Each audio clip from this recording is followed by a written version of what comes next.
Good lord, that was a lot of exposition.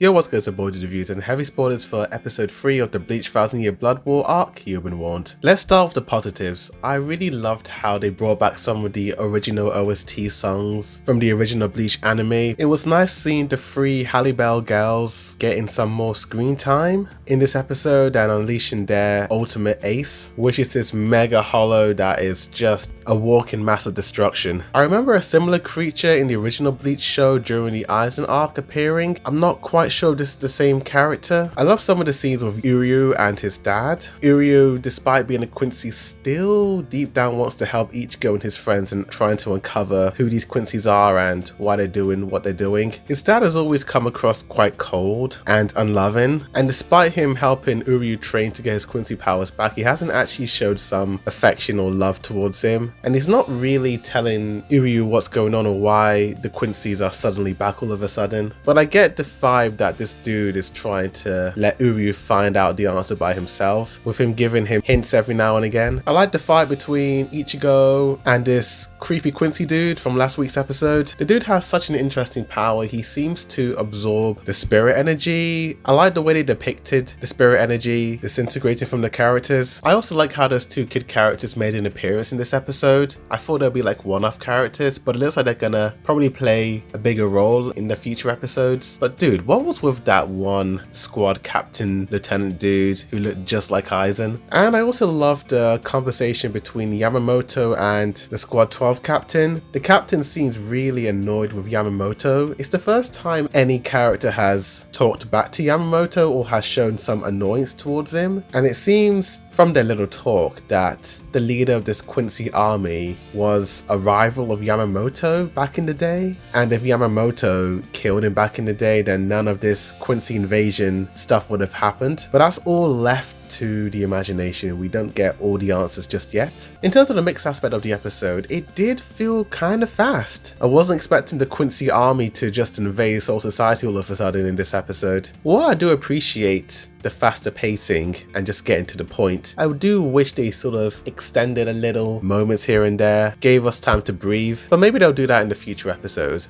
But in terms of the bad, it's not really a gripe, it's more of a nitpick, but there was so much exposition in this episode. The Quincy's and the Soul Reapers' history together, explaining certain powers the Quincy's have during the Ichigo fight in the first act of the episode. Just a lot of exposition-y moments, a lot of telling and not showing. It is an episode that I may have to rewatch a few times just to get the gist of what was truly going on, but overall, it's a pretty good episode. I feel like it's definitely setting up for this huge climactic fight against the Soul Reapers in Soul Society. But with the pace this is going at, I wouldn't be surprised if that fight ended in 3 episodes. Anyway, I'm going to give this episode a 6.5 out of 10, I'm going to give it a B. Tell me in the comments down below what you guys thought of this episode. Do you like it? Do you hate it?